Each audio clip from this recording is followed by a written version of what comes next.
नमस्कार।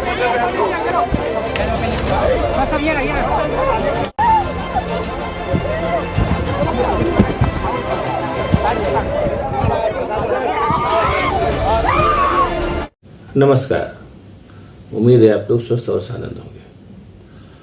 इसमें कोई शक नहीं कि दिल्ली के इतिहास में आज का दिन बड़े मोटे हरफों में दर्ज किया जाएगा। मुझे मालूम नहीं आप लोगों ने पर किया नहीं किया तो मैं बता रहा हूँ। जिस समय नए संसद भवन में मोदी जी अपनी उपलब्धियों का बखान कर रहे थे, उस समय उनकी एक उपलब्धि की पटकथा दिल्ली की सड़कों पर भी लिखी जा रही थी, जिसका जिक्र अपने प्रधान सेवक साहब ने नहीं किया। वो काम भी उन्होंने इतिहास के ऊपर ही छोड़ दिया कि इतिहास उनको ऐसा होते देखने के लिए कौन सा स्थान देगा। नए संसद भवन के उद्घाटन के बाद आज अपने प्रधान सेवक साहब ने 9 सालों की अपनी उपलब्धियां गिनाई। उसमें उन्होंने कहा कि वो कितने शौचालय बना दिए, कितने मकान बना दिए, ये सब तो उन्होंने गिनाया। जिस समय वो ये सब चीज़ें गिना रहे थे, उनकी एक और उपलब्धि का वर्णन या कह दीजिए, जो भी कह लीजिए उसको, वो दिल्ली की सड़कों पर भी हो रहा था। अब उनके एक सांसद हैं, आजकल तो खैर चर्चित हो गए हैं, ब्रजभूषण शरण सिंह। उनके ऊपर तमाम तरीके के आरोप कुश्ती खेली लड़कियों ने लगाए हैं और पॉक्सो एक्ट के तहत उनके ऊपर मुकदमा भी दर्ज है, लेकिन तो भी अपने प्रधान सेवक साहब उनके खिलाफ कुछ नहीं बोल रहे हैं, बोलेंगे भी नहीं, जो उनका स्वभाव है।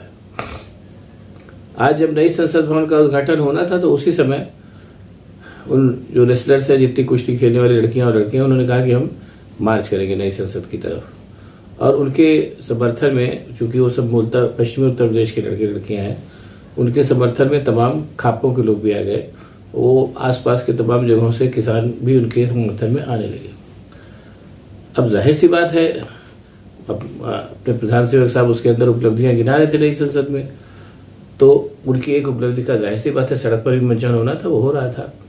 उन सब सारे जितने कुश्ती खेलने वाले लड़के लड़कियां हैं, जिनको प्रधान सेवक साहब कभी अपने बच्चे बता चुके थे, और वो सारे के सारे बच्चे जो थे बुरी तरीके से दिल्ली की सड़कों पर पीटे जा रहे थे। और उनके समर्थन में आने वाले जो किसान थे, वो किसान ना आने पाए, इसलिए पूरी दिल्ली को छावनी में तब्दील कर दिया गया था। चारों तरफ पुलिस लगी हुई थी। उन किसानों में से भी उनको, जो दिल्ली के सारे बॉर्डर है उनमें, उनको काफ़ी बुरी तरीके से किसानों को भी प्रताड़ित किया गया। यानी जिस समय सत्ता अपने होने का दम्भ में जश्न मना रही थी, उसी समय जिनके कंधों पर सवार होकर के वो सत्ता नई संसद में पहुंची, वो सारे के सारे लोग दिल्ली की सड़कों पर मार खा रहे थे। ये आज का पूरा परिदृश्य था जिसको दिल्ली ने देखा, और कालांतर में ये पूरा परिदृश्य इतिहास में भी दर्ज होगा। इतिहास इसको किस नज़रिए से देखेगा और किस नज़रिए से इसको आख्यायित करेगा, ये भविष्य बता सकता है। फिलहाल जो इतिहास ने देखा आज की तारीख में, अब जो हुआ है वो तो इतिहास बन ही चुका है। तो मैं कह ही सकता हूँ कि धर्मदंड के सामने, जिसको सेंगोल नाम दिया जा रहा है, अपने प्रधान सेवक नतमस्तक थे, और एक तरीके से वो सत्ता के सामने भी नतमस्तक थे। और उनकी जो जैसा मैंने कहा कि उनकी जो कार्रवाई है ब्रजभूषण शरण सिंह को बचाने की, उसके फलस्वरूप जो दिल्ली में आज बुरी तरीके से बच्चे मारे गए और उनके समर्थन में आ रहे किसान भी मारे गए, ये भी एक ऐसा दृश्य था कि अगर वो न देखा जाता तो अच्छा होता, लेकिन बहरहाल वो दृश्य भी लोगों ने देखा। और जैसा कि जाहिर है, इस पूरे परिदृश्य जो आज घटा, उसके ऊपर ये मानी बात की चलिए कि उसके ऊपर अपने प्रधान सेवक साहब कभी एक भी वक्तव्य नहीं देंगे। इस कला में वो माहिर है। अब आइए बात करते हैं इस नए संसद भवन के उद्घाटन की। पूरा का पूरा, जब से ये कहने मुझे संकोच नहीं कि जब से अपने प्रधान सेवक साहब आए, मैंने पहले भी कहा है कि वो उनके लिए एक अंग्रेजी में शब्द विम, उनको जो जब समझ में आता है वो करते हैं। उसके क्या रिपरकशंस होंगे, इससे उनको कोई लेने देना नहीं। कुल मिलाकर ये कहने में मुझे कोई हिचक नहीं है कि वो चाहते हैं कि जो भी, जितने कालखंड में भी वो रहें, उतने कालखंड में चारों तरफ वही छाए रहें। और जैसा मैं पहले भी कह चुका हूँ कि एक कमतर पृष्ठभूमि से आया हुआ आदमी, ऐसा कई बार हो चुका है, केवल ऐसा प्रधान सेवक के साथ ही नहीं हो रहा है, कमतर पृष्ठभूमि से आया हुआ आदमी अगर ये सब चीज़ें इतना कुछ पा जाता है तो उसका विम्सिकल हो जाना बहुत जाहिर सी बात है, बनता है, जैसा अपने प्रधान सेवक साहब के साथ हो रहा है। अब बात करते हैं ब्रजभूषण सिंह साहब की। ब्रजभूषण शरण सिंह गोंडा से सांसद हैं और आसपास की सीटों पर भी उनका प्रभाव है। इसीलिए अपने प्रधान सेवक साहब पॉक्सो एक्ट का मुकदमा दर्ज होने के बावजूद उनके खिलाफ कोई कार्रवाई नहीं दे रहे। ये इसी देश में संभव है। नई संसद ने भी नई संसद ने ये नज़र आज वहाँ भी देखा। ये इसी देश में संभव है कि पॉक्सो के एक्ट के तहत जिसके ऊपर FIR हो रही वो व्यक्ति न से केवल आज़ाद घूम रहा है, सत्ता के संरक्षण में है, और साथ ही साथ वो ये भी कह रहा है कि पॉक्सो एक्ट जो है वो बहुत कड़ा है, इसको ठीक किए जाने की जरूरत है। और भी तमाम बातें उन्होंने कही कि मेडल तो 15 रुपये में बिक जाएगा, इस तरीके की बातें। तो एक तरीके से ये कहने में मुझे कोई हिचक नहीं है कि आज की दिल्ली में सत्ता पूरे दंभ के साथ विराजमान थी, और साथ ही साथ उस दंभ को और उस सत्ता को जिसने उनको दिलाया वो आम जनता सड़कों पर जानवरों की तरीके से पीटी जा रही थी। उसके लिए अपने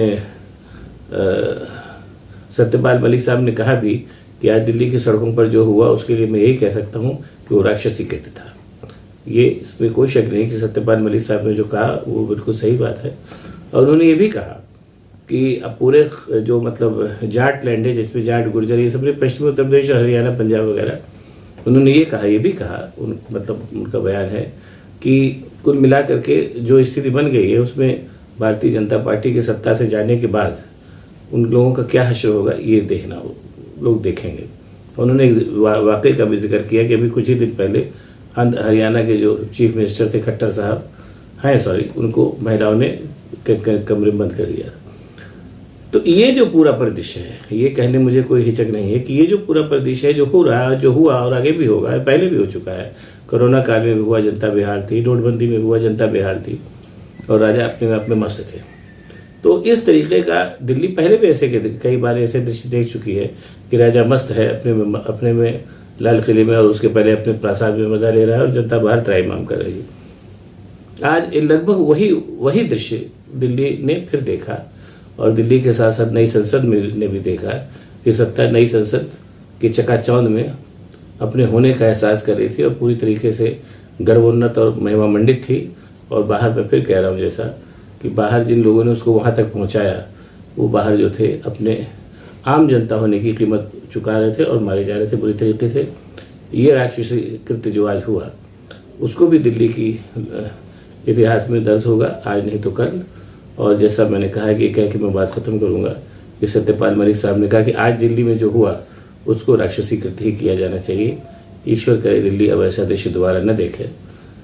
इस कामना के साथ अगर आपको ये वीडियो पसंद आया तो इसको शेयर करिए, लाइक करिए और मेरे चैनल को सब्सक्राइब करिए।